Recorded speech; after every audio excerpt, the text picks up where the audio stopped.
Belize Watch. Knowledge of the past, impacting the present, building the future.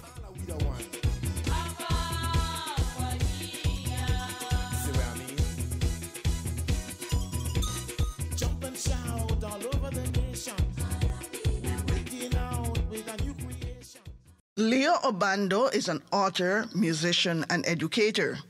He is also an environmentalist and was instrumental in the formation of the Society for the Promotion of Ecocultural Tourism and the Environment, SPECTE. We start off our conversation with Obando as he speaks on his family history. But first, we take a break to hear from our partners: the Ministry of Health and Wellness, the Belize Tourism Board, Shell Belize Limited, and DeBarry.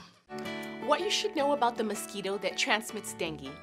This mosquito is called Aedes aegypti and lives in most countries of the Americas. During the rainy season, it appears in our houses and surrounding areas. It likes to bite at sunrise and sunset. It is a mosquito that prefers cool, dark areas of the home. The female mosquito reproduces every 6 to 7 days and lays her eggs in clean water. Therefore, avoid keeping any containers that accumulate water in your home or yard. Without breeding sites, there's no mosquitoes. And without mosquitoes, there's no dengue.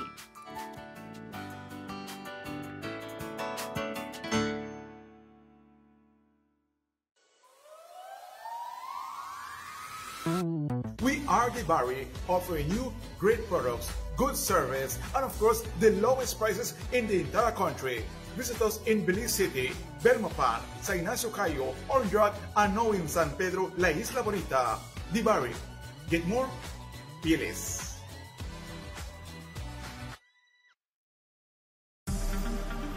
Shell V-Power with 3 times more cleaning and friction-reducing molecules. Go well. Go Shell.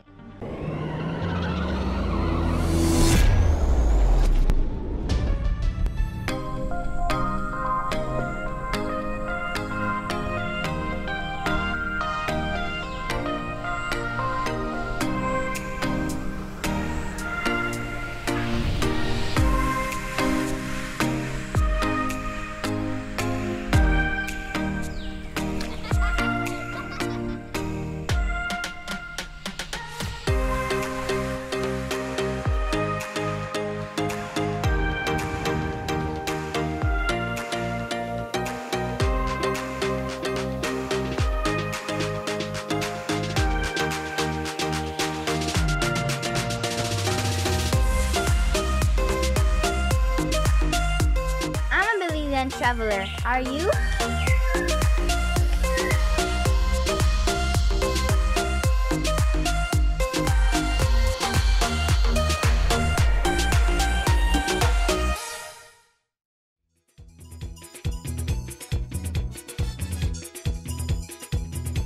It don't matter what part of the jewel you come from. You da you and me da me. But guess what? All are we the one.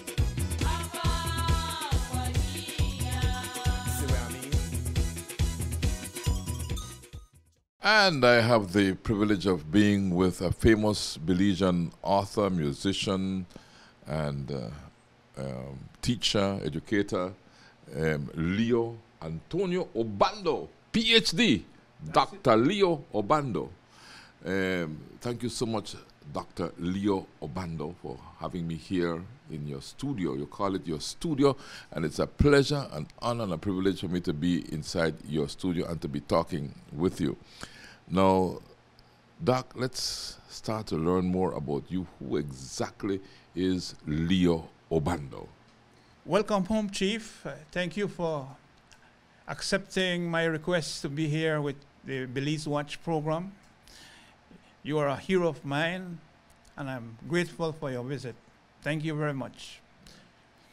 The history of the Leo Obando and family, the Obando family. Let's hear it from your point of view, because I know your brother Amor Obando very well. I know the fuck I know you guys okay, but let's hear it from your perspective. Yes, I was born in San Ignacio, October the 2nd, 1961.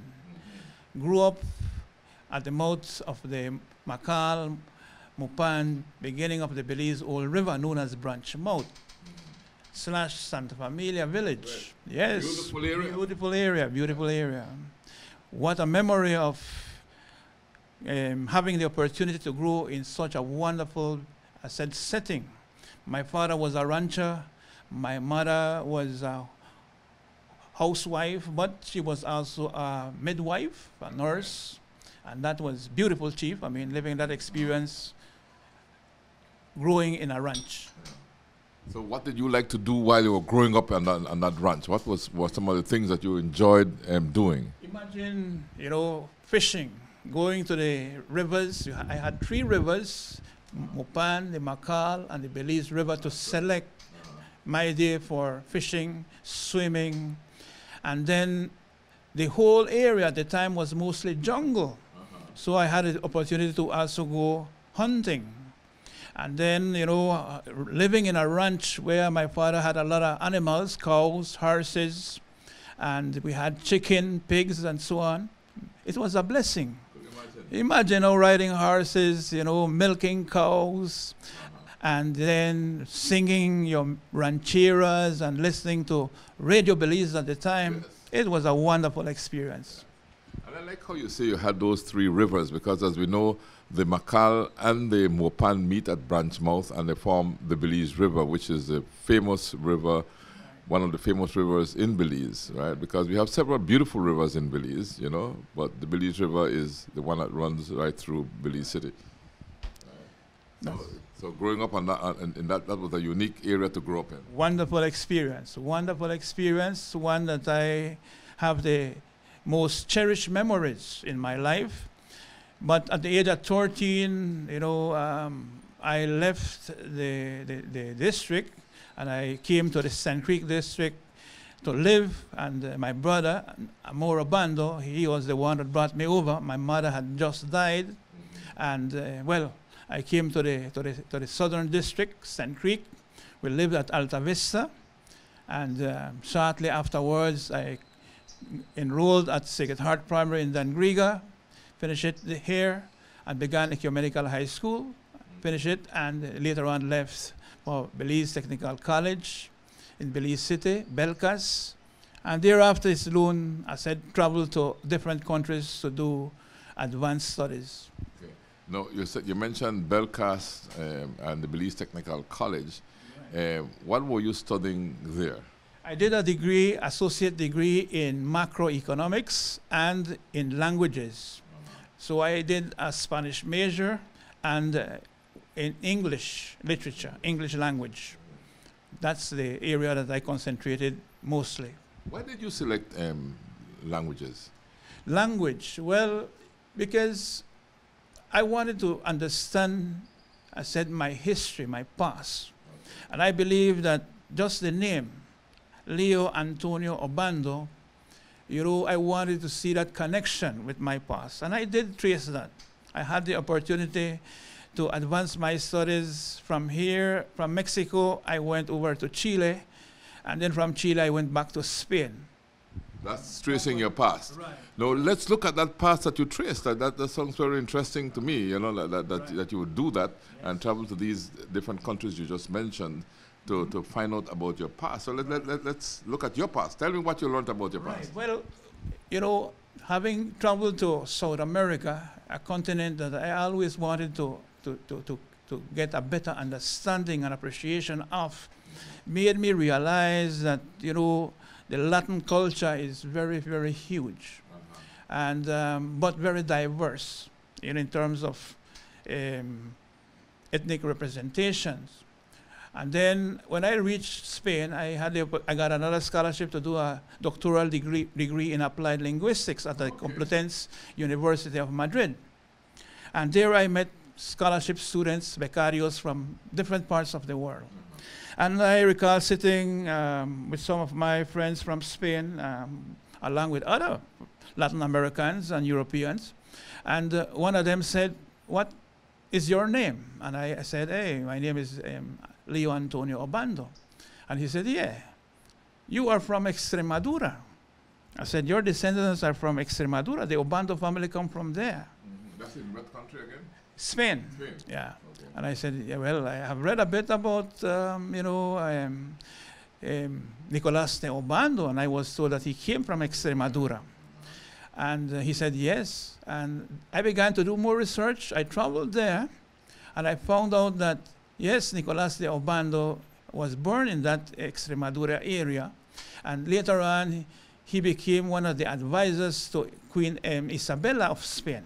Oh, yeah? Yes, and he became the first governor in the New World for Spain at Hispaniola, which is today the Dominican Republic and Haiti. Yeah.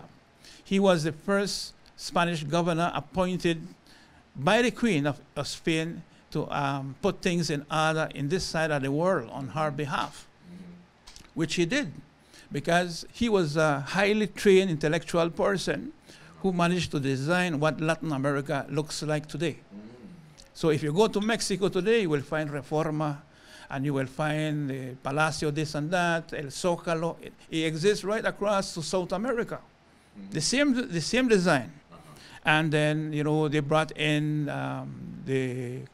Christianity this side via the Jesuits that came along.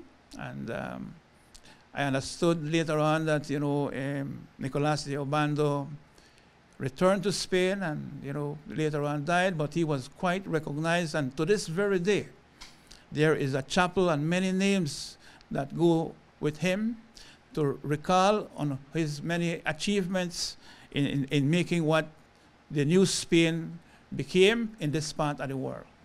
Now, when you went to Spain, were you ever aware of the connection? You were not aware of the connection before you went to Spain, right? The curiosity was sparked while you were there. Well, the connection, I said, became more lucid, and I began to understand better, what happened in America via the Españoles conquerors. Because I today can trace back, I said, relatives also that came in that voyage and went to Mexico. So we have Obandos in Mexico, we have Obandos in Guatemala, we have Obandos right across Central America, in South America as well, and then back to Spain. Yeah. Now, the Obandos here in Belize, how did that originate? How did the Obandos ever come to Belize, and what led to it? That's what I'm saying. My grandfather from my father's side was a high rank general in Guatemala. Oh, yeah, he was. Yes, he was one of the top guys out there. General Obando. General Obando, right? And to this very day, I said, cousins and aunts over that side. Probably some of them have already died, but primos, I have many primos, many cousins. In Guatemala. In Guatemala, and then also in Mexico and in Central America. Yeah. So at what time and what year can you recall that the Obando family migrated from Guatemala into Belize? Well, that's the case, and that's why I said the new book that I am about to release, La Guerra de Castas, the Caste War, will reveal part of that, of those many doubts I had in my mind. Because I understand today that many of the Bayan women were violated by the very military men that were contracted by the Mexican federales to kill the Mayas. And in that war, where the cleansing began in Yucatan, 250,000 Mayas were killed. And in 1848, 20,000 Mayas crossed over the Rio Hondo into British Honduras. And that's the family that really, I said, also blends with that side, the Maya people that came. But some of the white folks, the mercenaries that were hired, the soldiers that were brought over, that killed those 250,000, had access to violate as many women as they wanted. And I believe that in that mix, possibly, I said, the Obando family here came from. Okay. So what happened to General Obando then? Well, he died, but what I'm saying is that many of these guys... He did not come? No, he didn't live in Belize. He just probably had access to one of the women that finally came and lived here and bear my father. Okay. And so your father would be like second generation Belizean? Correct. And I have relatives today in Guatemala, and we still maintain good relation and contacts with them. Okay. Now, how did the Obando family, as far as you know, manage to settle in a place like Branchmouth? Well, my father also was a chiclero. So, you know, he also, when he became a chiclero at a very young age, you know, he had to travel in and out. And he said that he was passing through Branchmouth, going into the forest, and he saw this lovely Creole woman. My mother, from the other side, was from the Creole side. You understand? And they crossed eyes, and I mean, they fell in love. And when he came back from the forest, Chicle Forest, the following year, he returned to the village, and then, you know, it was like, let's get married. And my mother said yes. And the whole thing began there. My father finally stayed and lived at Branchmouth because he was from Paso Falls, farther up the Mopan. Yeah. Yeah, named after Clarissa Paslow, Correct. Paslow Falls. Yeah. That's very so. Yeah. So it's a history, and my mother, I think, bear 25 children. Yeah. 25 children. Yes, I was So, the so the last so the Chiclero had 25 children, 25 Yes. Obandos. one. Yeah, and the family, I have a sister that passed away about 5-6 years ago, and she had 18 and 16 alive. Okay. And then the family is a very large family. That's large. And so the one, I think Amor told me about it is, you know, and I found it hard to fathom that a woman with 25 children. Yes. That's And, unique. only 8 of us survived because of the hardships of the time. Oh, so only 8 of you 8 of us survived. survived, yeah. But, you know, 25 children to bear, it's no game. I mean, my mother died when she was 57. Okay. My father 94. Okay. So she was young when she passed. Yeah, 57. But she Right. did work. She was like an all-around person. Very intelligent. He never knew how to read nor write. My father the same. But intelligent they were. Cultured they were. Educated they were. Yeah. And 8 survivors that you talk Only about, 8. including yourself. 5 men and 3 women. Yeah. Where are these survivors? I know where Amor is. Of the, And I of know the where 8, you of are. the 8, we're there like 50-50 now. 4 have died and 4 still alive. Okay. And I am the youngest of the family. So Leo, the youngest of the family. And Leo is Spanish for lion. Yes, Leon. Leon, I have from a brother Leon. that His name was Leonardo, right? So I used to call him Leon. Yeah. But my full official name is Leo de Gario. Leo de Gario. If you look into my book, What's the there, meaning of Leo de Gario? because you see, I recall going to the passport office to pick up. I said to apply for a new passport since I was leaving the country. First time I was going to Mexico. And I filled out the form, and I went there the following week, and the guy said, "No, man, you don't exist." I said, "Can't be, man." And I went again the other week, and then he says, "No, you don't exist." So I said, "Give me a break. I'll go behind the desk and search for my name." So when I went in there, I searched, and then I found a name that says Leodegario Antonio Obando, October the 2nd, 1961. Indeed, yeah. I said, "That's not me." But I never knew I had a first name, Leodegario. Leodegario. Everybody used to call me Tony or Antonio. So I discovered a new name. So I have to use it now. I have it in the book as Leodegario Antonio Obando. But I put Leo A. Obando as my business name. Okay, Leo A. Obando. Now, Leo A. Obando, now we are where you are in Spain. You're discovering your ancestors and your roots. We have just discussed your roots. Now, what happened after you returned from Spain? When I came back from Spain, I said in 1996, I came back 94, 95, somewhere there. I got into consultancy. I began to formalize, I said, an NGO, a community-based organization known as SPECTE, Society for the Promotion of Eco-Cultural Tourism and the Environment. It was surprising to me to see when I came back from my studies that mechanized farming had reached the river banks, the watersheds in the lower Macal, Mupan, and the Belize River. And I decided to really now set up this community-based organization to begin to build awareness and to promote conservation, vegetation conservation, water cleanliness, and so on and so on. And I got the organization registered, and in 1996, I applied to GEF for a grant of $80,000 to protect the green iguanas at Branchmouth. And the project went in, and I got my first, project in, and I began to work. And if you go to Branchmouth today, you will see also that we have, many, many trees that have been planted in the last 15, 20 years. Those vegetations are new. Riparian vegetation along the lower Makal, Mupan, and Belize River are new. We had massive erosion there, Chief, massive.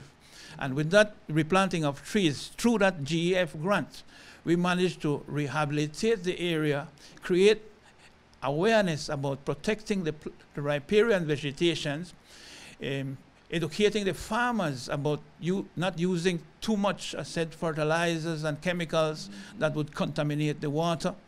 And we began to educate people about, also don't wash your cars in the rivers, don't throw plastics into the rivers. And definitely you recall that you attended one of my water festival in 2011, I think. Of course I can recall that. I can recall being there. We started to speak about protecting the rivers and fresh water from 1999, when we held the first water fest. The Water Fest, and I remember even visiting with you and taking a tour around, walking across the Hammock Bridge. Correct. And the Hammock Bridge, we had another project that went in for the first Hammock Bridge, and then we also lobbied for the second Hammock Bridge. And later on, there was no electricity on this side of the park. So we lobbied, I designed another project, and I sent it, and I got a grant to pay for the electrification of the park. Okay. So if you go there today, you will see a small building, which was also a small donation from the British High Commission. We had our own, park band, a small musical band that was that band too? Also donated by IDB. Yes. And we have begun, we have been active promoting that. I recall linking with Tide through Will Mejia. Yes. Me and Will began to promote and really speak loudly about protecting the environment. And he supported me in Cayo, and I did the same in Toledo. So we had exchange of young people from Toledo going to Cayo, and then from Cayo going to Toledo. And that began, I think Tide was formed in 1997. Yeah. We were formed in 1996. Yeah. I remember that relationship between yourselves and Tide. Yeah. I said for a while, and then went back to teaching in 2001. I went to do, some teaching at St. John's Junior College. Did a couple of years there, and then I decided to return to my alma mater, Ecumenical High School, and I returned here in 2003, and began working at the high school, and then did part-time job at the junior college, and later on crossed full-time to the junior college, and from that time to now, Leo E. Obando is still in Dangriga. Amor still remains in Branchmouth. Yes, he went back. He went back to Branchmouth because I visited him the other day. He lived here for more than 30 years, I think. And he is one of my, greatest mentors. I learned so many things from him, because at the age of, when I came this side about 13, he enrolled me in a program that they call the Torch Bearers for adolescent young people. And I began to read about Aristoteles, Socrates, Plato, Descartes, and Francis Bacon, all these big guys, Illuminations, Illuminatis. And I really learned so many things that motivated me to continue finding myself. And today I think I have done so peacefully in a point known as Aranda's Crescent, Dangriga Town. Peaceful place, quiet, very quiet. When we come back, Obando shares his appreciation for life lessons and how being visually impaired has changed his perspective. We will have those comments after a word from our partners. the Ministry of Health and Wellness, the Belize Tourism Board, Shell Belize Limited, and DeBarry. What you should know about the mosquito that transmits dengue. This mosquito is called Aedes aegypti and lives in most countries of the Americas. During the rainy season, it appears in our houses and surrounding areas. It likes to bite at sunrise and sunset. It is a mosquito that prefers cool, dark areas of the home. The female mosquito reproduces every 6 to 7 days and lays her eggs in clean water. Therefore, avoid keeping any containers that accumulate water in your home or yard. Without breeding sites, there's no mosquitoes. And without mosquitoes, there's no dengue.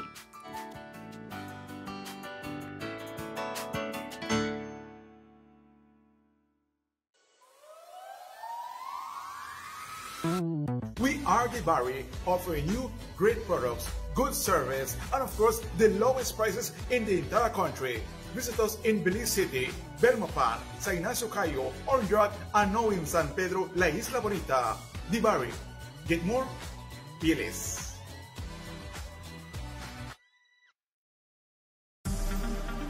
Shell V-Power with 3 times more cleaning and friction-reducing molecules. Go well. Go Shell.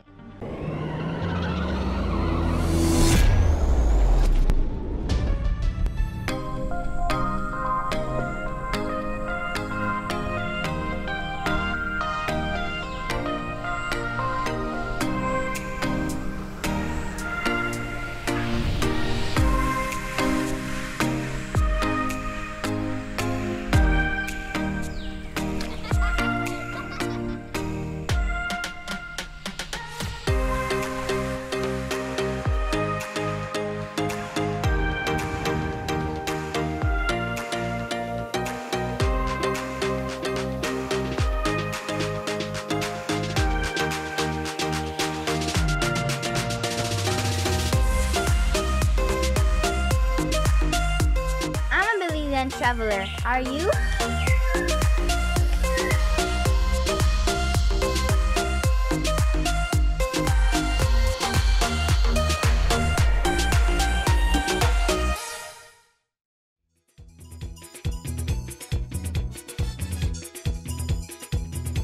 It don't matter what part of the jewel you come from. You that you and me that me. But guess what? All are we the one.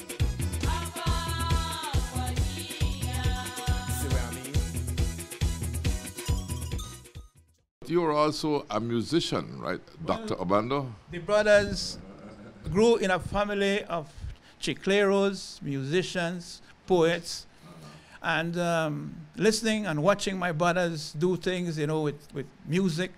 They had one of the first band in Cayo, electrical band. And I give you an anecdote. When they went to Chicle and they brought in a lot of money, they decided, okay, let's buy a band. And they didn't want no more acoustic guitars and so on. So they said, let's go to Belize City and buy a set of electrical instruments, organ, bass guitars, and so on. So when they went there, I think it was, I don't recall if it was Hofius or Brody's, but one of those stores had the instruments and they had the money. Yeah. So they bought the instruments, and the guy asked my brother, John, do you have current where you live? And my brother said, current, a lot of current. So they bought, yeah, well, they brought the instruments to branch, and when they reached there, the whole village, they wait. Because now these guys are going to baptize some new stuff. And yes, but they now put on everything, and they get ready to start, but no, there is no amplified sound. Yeah. Now they are wondering if they bought the right instruments. And they said, you know something? We bought the wrong instrument. We have to carry this thing back. So when they went back to the people that in Belize City, they understood then that my brother John was speaking about the river currents. Yes, the river currents. He was not speaking about direct current. Yes. So the guy said, okay, he said the solution to that is you buy a generator, a nice generator, so many horsepower, and then you have to add in the gasoline and lube and so on, and then you have to, you know, connect it. And when they went back, then, you know, they got the system going. So from the 1960s, 67, somewhere there. Our village, the point there at Branchmouth, we had electricity. Yeah, up to about 9 o'clock the night. With the little generator. Yeah, with the generator we had. So the folks would gather there, I mean, imagine in a village that is so dark, people would gather there to listen to music. And then my brothers had beach party at the mouth there. And they had a beautiful sandy bay. Disappeared with the development of the area because extractors got into the area and excavated every piece of sand. And there is no beach there anymore. But the people in Kaya began to like the place. And thereafter, that momentum just developed. When we started Las Casitas Resort, which was the beginning of the concept of eco-cultural tourism in Belize, I mean, we had hundreds of Belizeans coming there every weekend to spend the weekend. Because my brothers had a band, you understand? We had a nice beach and we had music. So imagine. So when the tourists began to reach there, they fell in love with the whole scenario. Because we used to serve them food that we produce in the field. We used to serve them fish that we get from the river. We used to do fly fishing. We used to get river turtles. We used to go sometimes do hunting, and get some of the wild games. And that would be prepared right there at home. And then you have really extra music in the evenings with your local wines and, and then you do fishing, swimming, horseback riding, canoeing, and so on. What became of Las Casitas? Well, Las Casitas collapsed when the cholera bacteria infiltrated the Mopan River in the Guatemala side. And, Chief, I was selling packages between, let's say, sometimes I would sell a package for $30,000, $50,000. I went as far as $80,000 for some of the packages I used to sell. For Las Casitas? Las Casitas. So we were doing extremely well. You understand? And all of a sudden now, the groups that used to come in, after hearing that, bacteria was in the Mopan River that filtered into the Belize River, at the time we had no potable water. We had to pump water from the Belize River to the reservoir to feed the cabañas. And the cancellation began. You understand? I got letters saying, Mr. Obando, we can't continue going to your place. There is a red tag on your area because of the cholera bacteria in the rivers. And I said, hey, I mean, I can't sit here and cry. You understand? Most of the investment was for my brother more. And I said, I got to go. I have to make use of my life. And thereafter, I applied for a scholarship to go to Chile, and I got it. And I left '93. I was working with UN at the time. And that cholera bacteria killed several folks in the villages along the and also in Pasofal. And many other folks got sick. It was a horrible experience. I saw it myself because I had some relatives that got sick as well. What year was that again? Right? That I think was somewhere around either 2001, somewhere around there. I think it was might have been then, Yeah. So, but for folks, or probably before. Yeah. I have to cross-check that date though. Because let's look at we're talking now there where the Mopan and the Macal meet, which is Branchmouth, where you were located. Where Spectres Guiniguana Park, I call it. Guiniguana Park, and your resort as well, right? Las Casitas was on the other side. Was on the other side, right, of the river. Correct. Now, we're looking now at an area where these rivers meet, but the Mopan River is the one that's born in Belize, flows into Guatemala for a long way in, and then comes out back into Belize. Right, and so the contamination might have happened, heaven knows where. I went there and I did the research. I did the research because when I called on the health authorities in Belize, no response. You understand? So I went over that side. I met with the alcaldesa, and the alcaldesa said, "We will help you and we will research that because that's a serious problem because it was also affecting the Guatemalan side." When we went to the hospital, Chief, I found out that the surgery room, where they operated, there was a leakage from one of the septics into the river. Blood was running into the river. My goodness. That was one.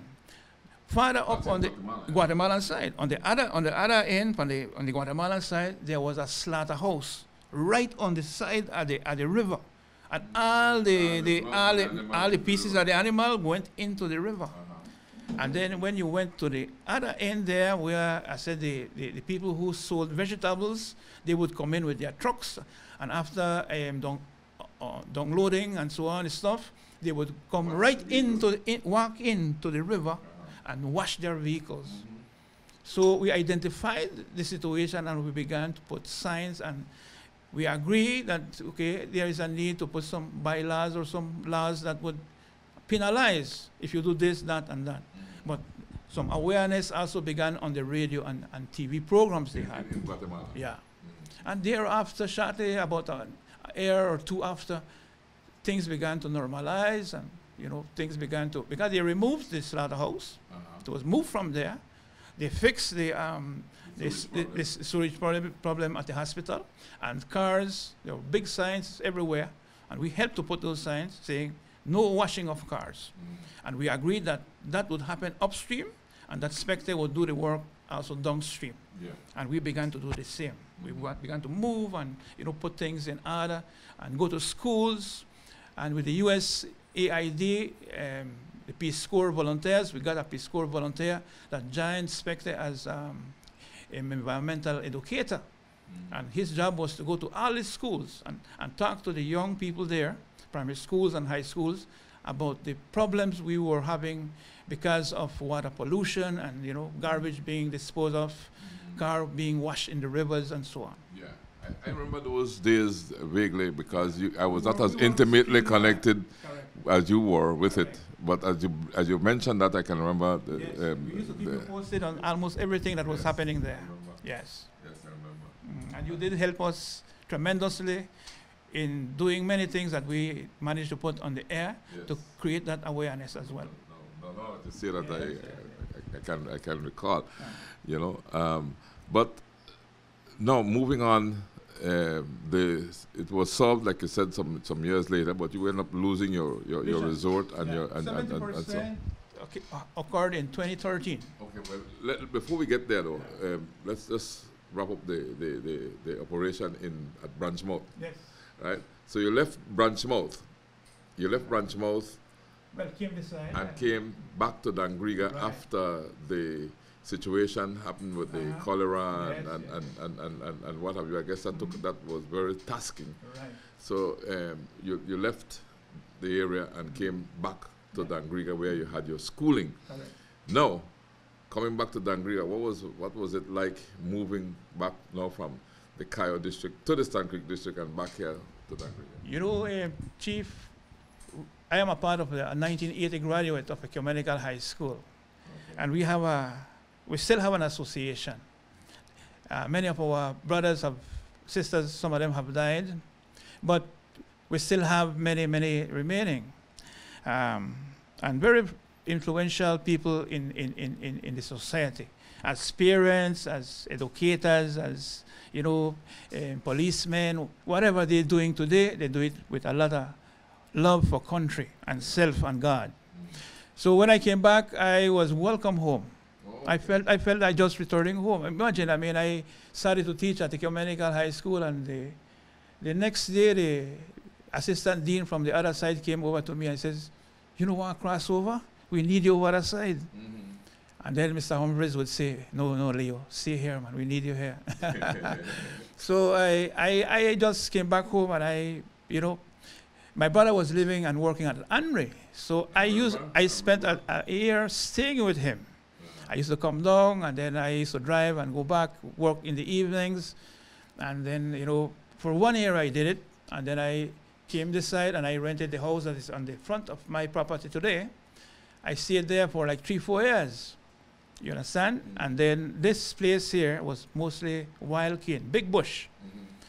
And I said, man, to live so close to my work is so powerful. And I said, one day I will buy the property that is in the middle. And this was in the middle. There's another house there. The Zabanis live on my side. So, I am here now. I managed to purchase this and slowly began to build my little paradise in Dangriga. And I have the best of contact with my ex-graduates. And from time to time we meet through the internet, or we have here, the ones that live here, we could have a breakfast here, or we go to Pelican or any other place. What became of Spectre? Spectre is still alive, but not at the village level as much as before, because you would recall that some of the young members at the time were studying, and one of the weaknesses of most districts is that once you become qualified in a specific area, you understand, and there is no work in your area, then you migrate to a place where you could get that work. And that's what happened to many of the young people. They migrated, some of them working in Belize City, some of them working in Belmopan, some of them working in San Pedro, and so on and so on, and some of them went to the USA. Now, I continue doing now via my, I said, language and business studio here, a lot of work via my Facebook page, YouTube contacts, and video conferencing, tutoring, and so on from home. Okay. But, you know, it's not at the level I wanted it to be. And I myself had to migrate when Las Casitas closed down. Okay. So, Ecumenical High School now, Dangriga, yes. You're teaching, you have established your life in Dangriga, you know, then you ended up losing your sight. Right. What led to that? I believe that, you know, ignorance could be one, negligence could be another one. I was living life at a fast speed. You understand? Because I started my own consultancy firm in 1997. And I recall doing some work for Rotary, the translation work. You recall, yeah, you know, when we had it in Belize City by the Biltmore, we did one there, and then I was also at San Ignacio Hotel. For another one, I can recall those. All right, so I was working, I was doing big time work all over the country and outside the country. That, you know, even though I was teaching, I had to hire other people to work with me, and a group of other guys joined me with French and in the other languages as well. And I had one of the strongest conference, video conference, and also in the whole country. And I managed to make a sizable amount of money, yeah, in that. And I decided, well, now that I'm in Dangriga, I will continue doing it from here. And that was like the breakdown of that company that did translation work. Okay. Because then I had to leave. And I had to pass on some of the contracts I had to one of the guys that used to work with me. Later on, he formed his own company and went on his own. You understand? When I came back from Mexico, three years after going through a lot of surgeries. Well, how did how did you realize first that you were losing your eyesight? What brought that on? It happened, I said, like in the spur of the moment. I was doing a class, I was lecturing my class, and all of a sudden I felt a total drop in the light, you know, the vision. And I said, wow, what's this? And I was about finishing my class, so I walked to the staff room, and I realized that, no, I can't really handle myself that well as before. So I went directly to the to administration, and I said, I need a sick leave pass. And they gave me, and I went over to Belize City, and I had a friend of mine, Dr. Hoy, who is an eye doctor. He studied with me in Mexico as well. So when I reached there, he examined me and he said, man, I have to operate you now. I said, his things are pretty bad. And he did his thing. And then a week, 2 weeks after, he said, I think you got to go. You can't stay here. Because if you stay here, you will lose the total eyesight. But what led to that time? That's only sudden. There was cataract growing on the outside of the retina, right? But when I went to, because you see, Chief, I never really got sick in my life. The first time I got sick was when this happened. So you were diabetic and maybe did not know it. I didn't know it until it happened to me that I went to check on my eyes. Because I had never been to any hospital before. Okay. Possibly the vaccination and so on were done, yes, but to me that was like, you know, in and out. But going to a hospital, never before. So you had no symptoms that would have taken it to the hospital? I recall one of the doctors telling me, Mr. Obando, you got to take care of your cataracts. And I said, okay, doc, but like I said, I was living at a high velocity, and I didn't pay attention to it. Okay. So what happened is that the cataract grew strongly on both eyes and covered because the eyes have some little holes that allow the water to drop out. So when we cry, it's through there that the little drops come out. And all of those were clogged up, totally covered. And I began to suffer some pain, you understand?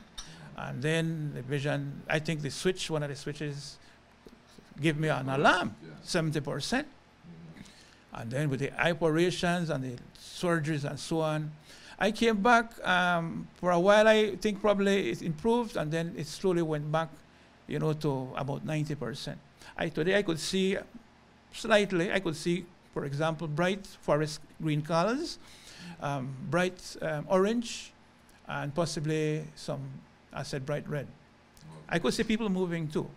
But, I look back, Chief, and I say, a blessing in disguise. Why is that? Because today, I no longer have 2 eyes.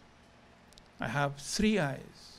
And I have one of the eyes that I thank God for it, the eyes of wisdom, that I am using day by day to do the things I wanted to do and to live the life I wanted to live. And today I have really found that. I have found myself, and that is great. Yeah, that is touching, Leo, that despite this adversity, you've been able to find yourself and to establish who you really are. Obando speaks about his love for writing when we come back. We will wrap up our conversation after we hear from our partners, the Ministry of Health and Wellness, the Belize Tourism Board, Shell Belize Limited, and DeBarry. What you should know about the mosquito that transmits dengue. This mosquito is called Aedes aegypti and lives in most countries of the Americas. During the rainy season, it appears in our houses and surrounding areas. It likes to bite at sunrise and sunset. It is a mosquito that prefers cool, dark areas of the home. The female mosquito reproduces every 6 to 7 days and lays her eggs in clean water.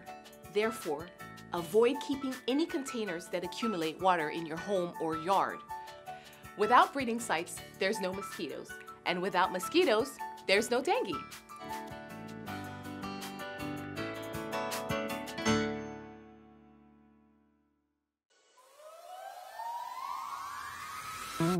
We are DeBarry, offering you great products, good service, and of course, the lowest prices in the entire country. Visit us in Belize City, Belmopan, San Ignacio Cayo, Orange, and now in San Pedro, La Isla Bonita. DeBarry. Get more, pay less.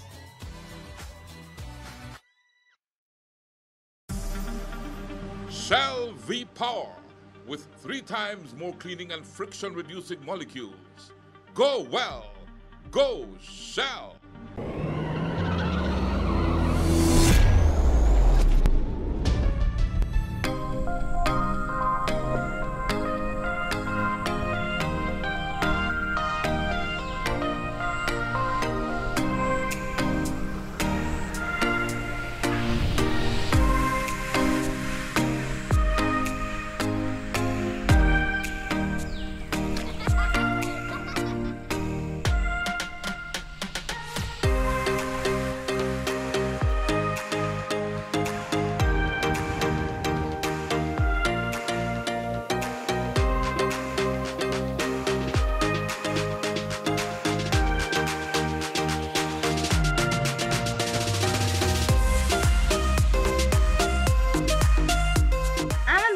Traveler, are you?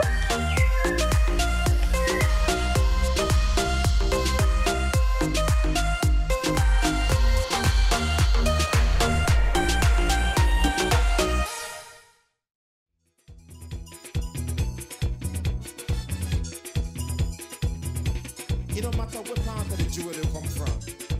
You that you and me that me. But guess what? All are we the one.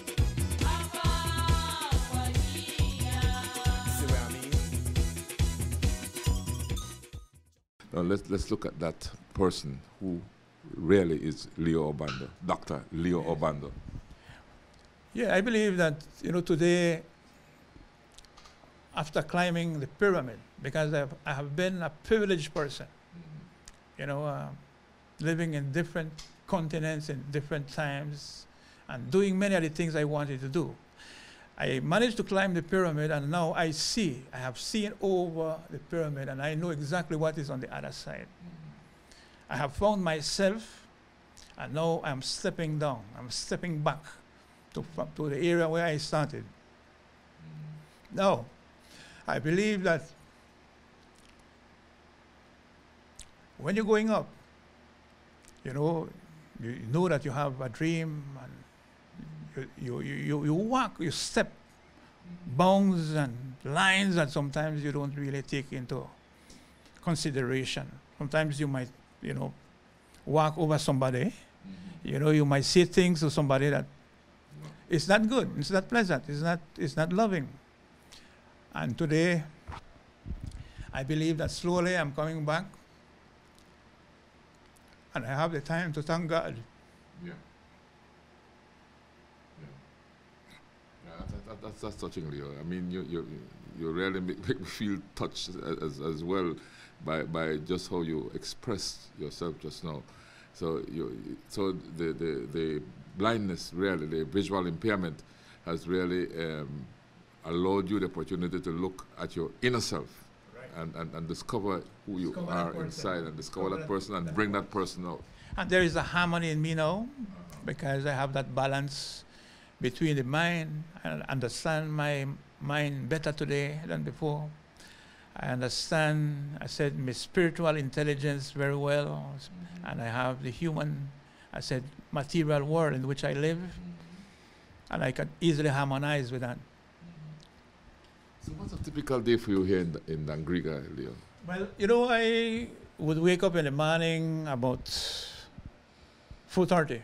4:30? Yes, and that's the same time I used to wake up when I used to go milk cows. Okay. So that hasn't changed. Yeah. And I set myself a little coffee, I take my shower, shave, and I say, hey, it's time to wash your clothes. So you wash your own clothes, Leo? My own clothes, I do my own cooking, I do my own shopping. Oh, yeah? Because you see now I have found that I didn't have before. I could easily connect with things with no fear. There is no fear in me. There is no uncertainty of nothing, no fear. So I move. I go to the laundry there, and I, have my everything in place, because I have been a well-organized person mentally and spiritually now even more. So I go and, wash my clothes, put it up to dry, come back, and then I say, okay, let's have something light for breakfast. And then I say, okay, yard cleaning. Okay. I will do. I clean my. So the last night a guy was passing, and he said, Mr. Obando, you didn't play the fool, He said, how you clean your yard so good? Because I had the lawnmower and have a weed whacker too. So he said, you didn't play the fool, man. You go say. I said, yeah, they say. I know they tell you, I know they say. But they say with the third eye. He said, I believe you. Tell me about that third eye. What will make you? How could you handle a weed whacker and that sort of thing on your own? We have the mind. The mind is made up of two parts: the conscious mind and the subconscious mind. Now, the conscious mind is where the five senses are situated. We have the five senses, as you know: touch, smell, hear, and so on. Now, for example, I don't need to see you outside. You talk loud and say, Leo. And I say, that's the chief. Yeah. So I could see through my voice. And before, when I had this eyesight, I would only depend on my eye to really capture possibly that voice. Yes. Or let's say Miss Abba like a specific, perfume. And I know that is her perfume. I could easily say, that's Miss Abba coming there. And from far, very distant. So that, like I say, when you lose, one of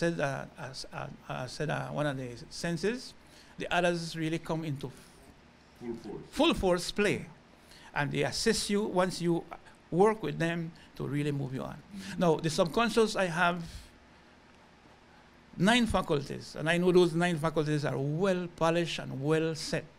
The intuition part, the faith, you know, the creativity, the perception, and the honesty, and all of those, the organization. I'm a guy that likes to work hard, you know. I have all of those in my subconscious mind. So when I play on those, I can easily achieve the many things daily. I don't no longer plan for 10, 20 years ago. I live the present today, day at a time. That's right. And the subconscious mind is very powerful because unless we're aware of it. And I travel by myself, Chief. I travel from here to Mexico City and to Guatemala on my own. Without any assistance? No companion. And just guided by your subconscious mind. Guided by the subconscious mind and what is there recorded from what I have lived before. Okay. Because the subconscious mind, just explaining it a little bit, is a part of us where we record things. For example, like learning to drive. You know, you do your driving lessons, you make your mistakes, but once you have learned to drive, it moves from your conscious mind into your subconscious mind, and so when you get in a vehicle, you just turn the key and you drive. That's your subconscious mind. So that's an example. So what you have done is to record all these programs in your mind, and whenever you want to move forward, you bring out the program that's applicable to moving forward because it's already recorded in your mind, your subconscious mind. I just wanted to elaborate on it. Am I right or not? Yes. Now, the last time I visited Cayo, I took one of my books, I think the second book, and I gave my sister one. And she had her grandson with her, 11 years, and he began to read the biography. And then I think he got into one of the short stories. And then he said, "Uncle, you write this?" I said, "Yes." He said, No. I don't believe it, Uncle. I don't believe you write this book. I said, "Why?" He said, "But you can't see, Uncle. You can't see, so you can't write." How you And my sister tell her, "You think your uncle write with the eyes?" You understand? Yeah. My sister tell her, he said, "Your uncle not write with the eyes." And he stayed quiet, right? Because he said, "But true, you know, you not write with your eyes." So definitely, you know, I have done a lot of other things that I wanted to do that I didn't dedicate time before. And so I need to ask you the question. I guess people will say, "Why not ask the question, how you write?" How do you write? Well, you know, I have, like I said, the subconscious mind. I have a lot of experiences there. I reproduce it, and using artificial intelligence, like the tape recorder and so on, I could easily, I said, now transcribe that, and they could print that for me into letters. And I get some help. I have a young lady that I support to go to the junior college. She is not here. She was earlier here, but she had to go to school. And she works with me, you know, to earn her pass to pay her school fees, at least 6 hours weekly. So She provides me with some extra help, and whatever help I need in terms of typing, whatever, she would help me if I needed, you know, and so on. But they also learn a lot of things with me, and I work with a lot of young people right across the country. At this very time, I have more than 500 young people that follow my Facebook page. Wow. More than 500. So you're still influencing positively the lives of people. Yeah. And your story itself is a story of inspiration, Leo. You know, I mean, I've known you, so I know it's a story of inspiration. And you just share it with us. Now, let's look at the books you have written, because I know you have written about maybe 5 or so, if I'm not mistaken. The collection of short stories, I said... which was the first? It's the collection of short stories, which I launched in 2017, I think. Yeah, in San Ignacio, at the House of Culture. And we had various schools from the town being present. And a nice, I said, presentation. My brother-in-law, Gabriel Roches, was the MC, and, you know, Amor was there, and the whole family was there. The short stories, I said, were, you know, at the time when I was growing up, Chief, I mean, there was no TV. Radio was very scarce. So my father would, before I going to sleep, would tell me a story.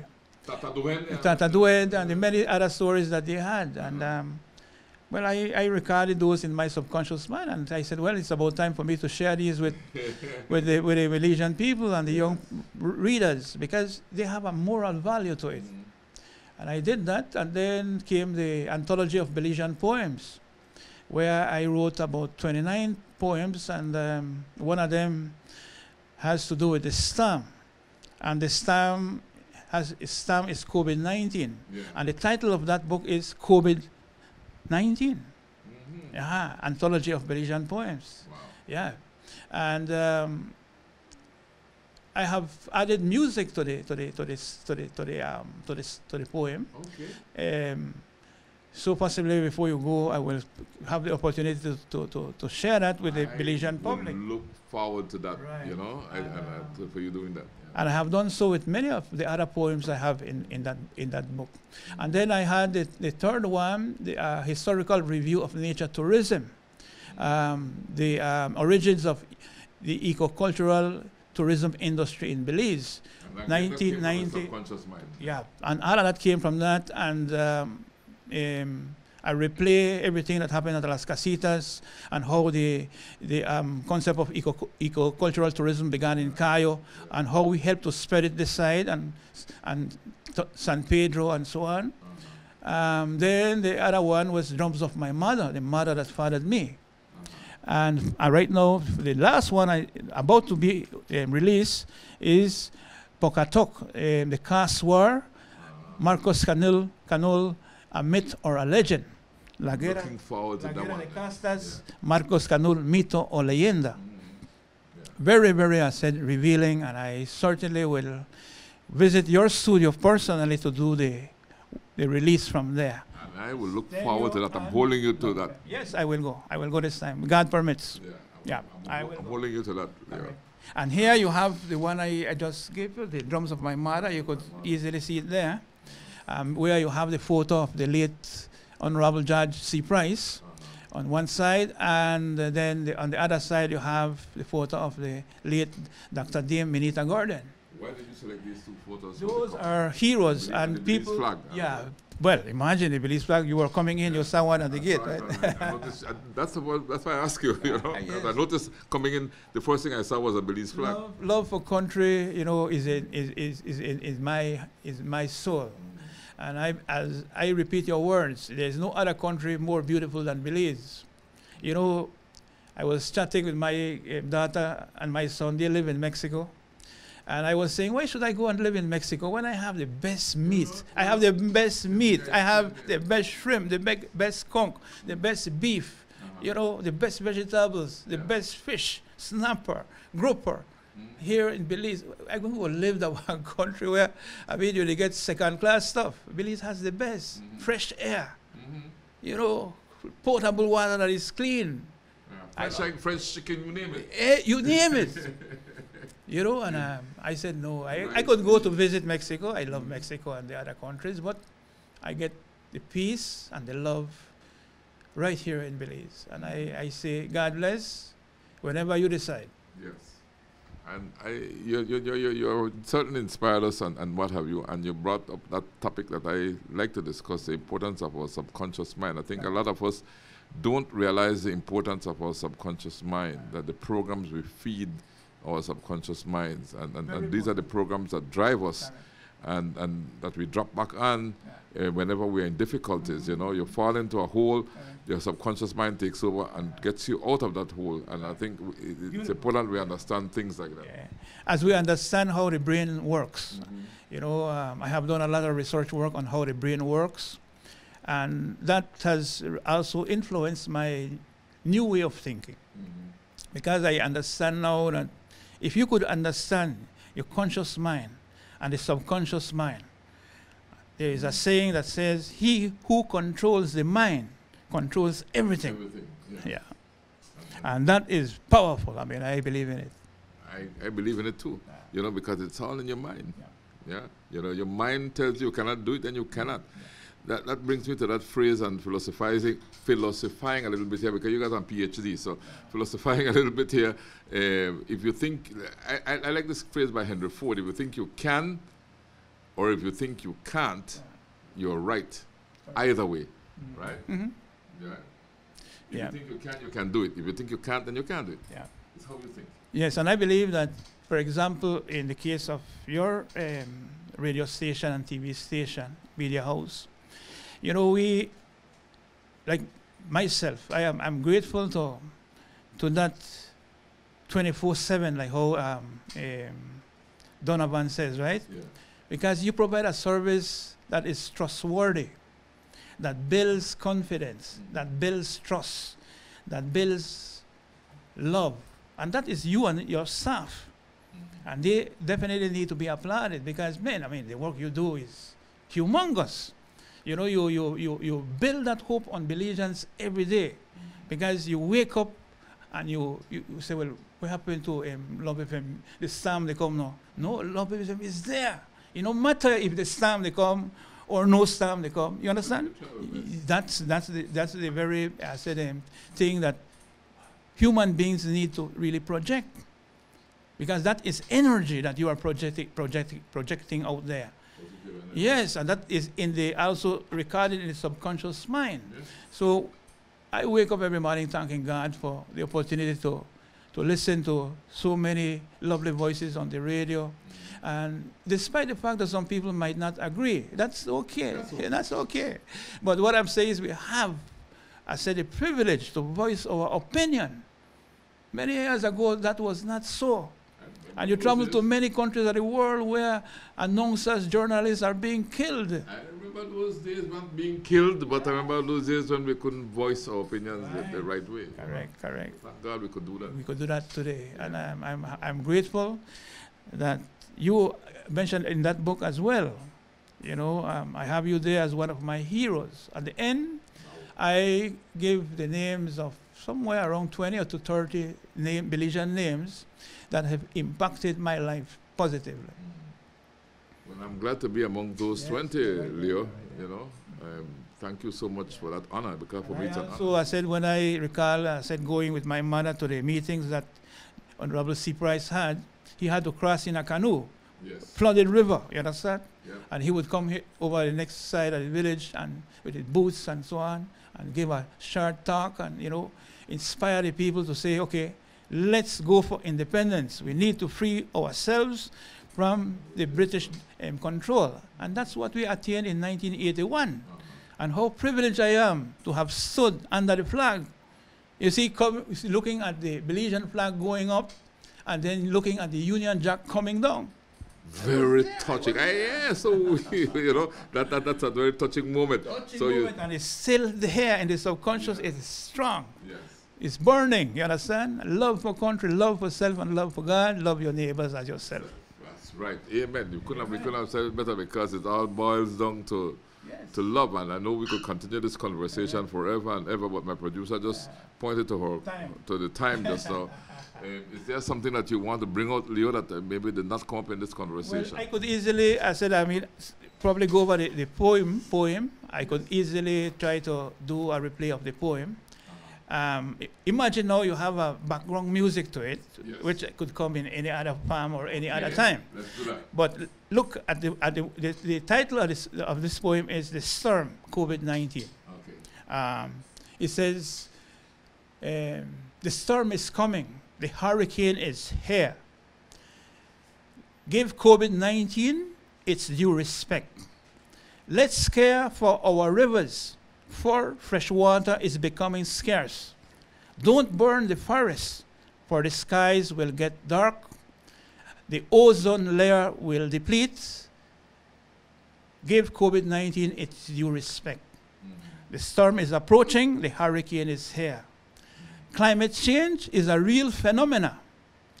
Higher temperatures will break us apart. Planet Mars we shall occupy. Give COVID-19 its due respect. The mighty oceans will overflow. The great glaciers will melt apart. Low-lying countries will sink below.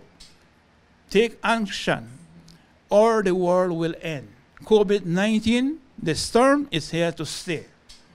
That is the poem I have in the collection of poems, and I have added music to that. But imagine it has a background music.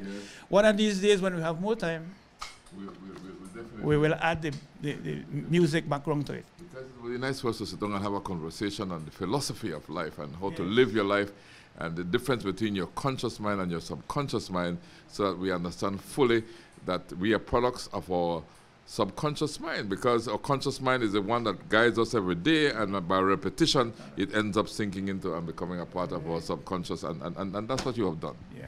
And I believe that in my last release to my Facebook page, I speak about language consciousness and also positive thinking. That's right. The words we select daily will influence our spiritual intelligence, our emotional intelligence, and all the other intelligence we have. That's right. So if we want to be, I said, at ease with ourselves, let's think positive and share that positiveness with our family members, with our friends, and our country. That's right. And you're not talking about that positiveness is all about love, right? Because love is perhaps the most positive feeling you could ever have, because love inspires everything we do, Leo. It's inspired by love, you know?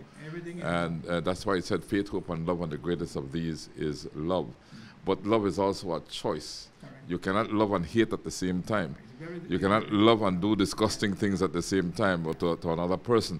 You know, love is unique. Love is what carries us along, you know. And even though our station is named Love FM and Love Television, and our enterprises are Love Entertainment and what have you, the fact is we use the word love because it comes from the heart. It's the most powerful word, and it comes directly from the heart. But it's also a choice that we make, right? Yeah. A choice to love.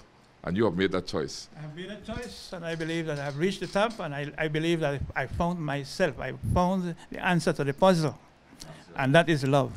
That's right. And when you choose to love, you know what we say, Leo? We say Belize and beyond.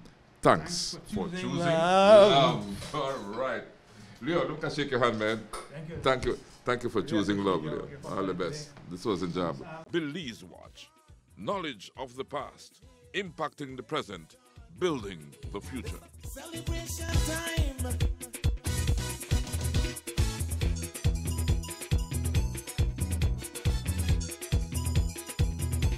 It don't matter what part of the jewel you come from. You that you and me that me. But guess what?